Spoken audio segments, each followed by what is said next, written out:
দেশে জাল টাকা তৈরির মূল কারিগর দরুজ্জামান সহ আটক করা হয় 10 জনকে। দেখে মনে হতে পারে টাকার হাট বসেছে, তবে 1000, 500 ও 100 টাকার বাহারি রঙের এই নোটগুলো সবই জাল। আছে প্রতিবেশী দেশ ভারতের মুদ্রা, রুপিও। কোরবানি ঈদে টাকা লেনদেনের পরিমাণ বেশি থাকায় ঈদের পূর্ব মুহূর্তকে তারা জাল নোট তৈরির উপযুক্ত সময় মনে করে। দেশের বিভিন্ন এলাকায় ছড়িয়ে দেওয়ার চেষ্টা করে এসব জাল নোট। গ্রেফতারকৃত চক্রের মূল হোতা নিজেকে একটি রাজনৈতিক দলের নেতা দাবি করেন।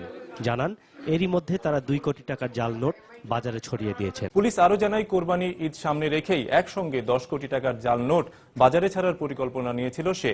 এ ঘটনায় ডেমরা এবং কামরাঙ্গীরচর থানায় 2টি আলাদা মামলা হয়েছে বলেও জানায় পুলিশ।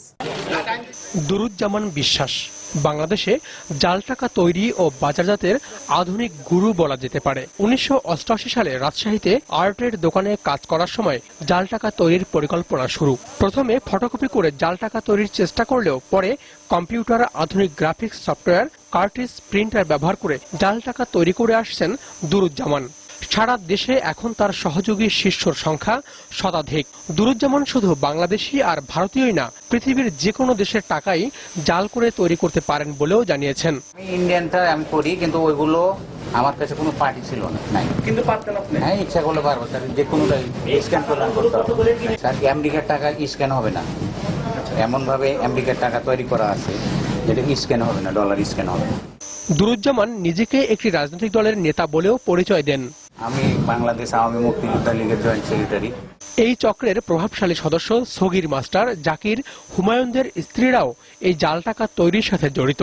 কেনা আটা দিয়া সুতা লাগাইতে হয়, আর জল ছাপটা দেওয়া লাগে, আর শাপলাটা দেওয়া লাগে, বঙ্গবন্ধু ছবির জল ছাপ দেওয়া লাগে স্কিনে। ব্যবসা করেন না আপনি, অন্য ব্যবসা করেন, তা আমার কথা শুনেন নাই।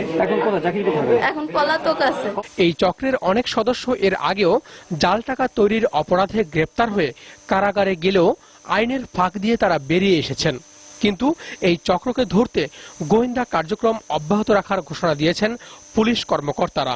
ঈদকে কেন্দ্র করে এদের চক্রের সংখ্যা বেড়েছে, আমরা আশঙ্কা করছি আরো বাড়ার সুযোগ ছিল। এম বাদশা, দিগন্ত টেলিভিশন, ঢাকা।